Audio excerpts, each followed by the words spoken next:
In San Antonio, council members spent a special session deciding how far a data center should have to sit from a family's back fence, and whether any of them belong over the aquifer the city drinks from. 200 miles north, a judge stopped another town from even holding the vote, and in the California desert, a groundwater agency told state regulators that the basin in question is already pumping nearly 3 times what it can sustain.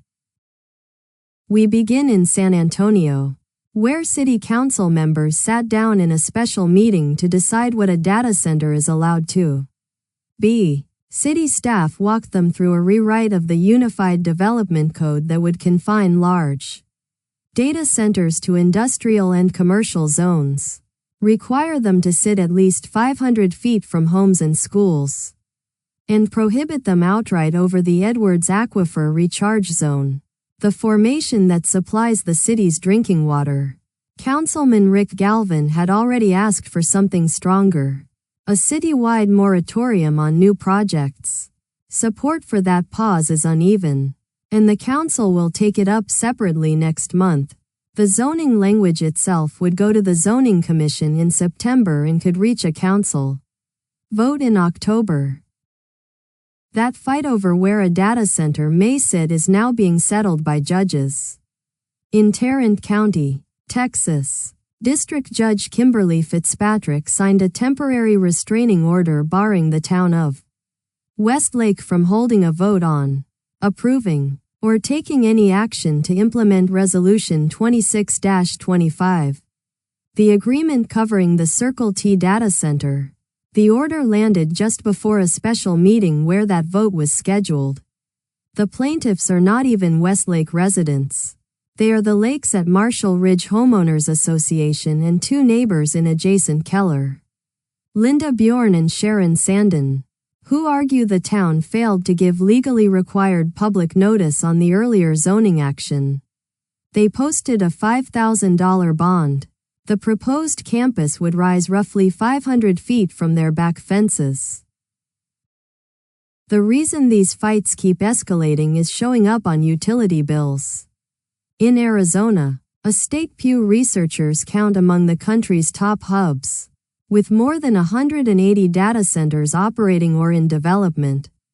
The utility has asked regulators to raise rates on extra-large energy users, overwhelmingly data centers, by 45%. Cities are answering with building codes. Phoenix still leans on data center standards published back in 2022. And Mayor Kate Gallego says that is no longer enough. She has signed on to a pact with roughly 40 cities worldwide pledging tougher rules on how close these buildings sit to residents, how much they pollute, and whether fossil fuels power them. The engineering body ASHRAE is now drafting an addendum covering total water and energy use. Codes and rate cases assume there is something left to allocate. In the eastern Kern County desert of California, there may not be. The Indian Wells Valley Groundwater Authority has filed comments with the California Energy Commission on the proposed RB Inyokern data center, laying out what the basin actually looks like. It is formally designated critically overdrafted. Pumping runs at roughly 20,840 acre-feet a year against a sustainable yield of 7,650. Nearly 3 times what the ground can give back. Around 38,000 residents depend on it, and some users are already paying more than $2,000 for a single acre-foot. The project itself would draw up to 50 acre-feet a year and run 44 diesel generators, producing 99 megawatts of backup power. If water is one constraint, the way electricity moves inside these buildings is another. And California has just funded an attempt to fix it. The San Diego Supercomputer Center at UC San Diego will become the testing ground for an $8.48 million California Energy Commission project, making it one of the first operational AI data centers in the country to run a fundamentally different power architecture. Instead of stepping voltage down through layer after layer of conversion, The design carries 12 kilovolts of alternating current straight to 800 volts of direct current, using a solid-state transformer built by Alderbuck Energy. Before any of it goes live, the university's $42 million DER Connect facility will simulate real AI workloads against the system in hardware-in-the-loop testing.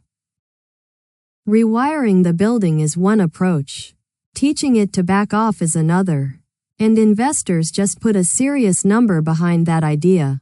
Emerald AI closed an oversubscribed $150 million Series A at a $1.05 billion valuation, co-led by Energize Capital and DCVC, bringing its total raised past $220 million. The company's software makes AI data centers adjust their own power draw in response to grid conditions, treating them as flexible assets rather than fixed loads. Emerald claims that flexibility could unlock more than 100 gigawatts of capacity on the existing American grid without building new transmission. In Manassas, Virginia, it is working with Digital Realty and NVIDIA on a nearly 100-megawatt facility due online later this year. Sometimes the capacity is already there, just attached to something that closed. In Hancock County, Kentucky, state regulators approved a retail electric service agreement covering up to 482 megawatts for TeraWulf's Justified Data Campus, a 790-acre site the company bought from Century Aluminum, where a smelter once drew that same power. The commission found that TeraWulf will bear the market, transmission and delivery costs attributable to its own load, along with customer-specific infrastructure costs and substantial credit support, so that other ratepayers are not subsidizing it. Negotiated demand adders send incremental revenue to Big Rivers Electric and Kenergy. The first facility is due online in 2027, with the AI lab Anthropic signed on as a long-term tenant. And if the grid, the water and the zoning board are all constraints, one company's answer is to leave the planet entirely. StarCloud closed a $250 million Series A extension at a $2.3 billion valuation, led by Manhattan West, with NVIDIA and Cisco Investments joining as new backers. That brings the company's total raise to $450 million since it was founded.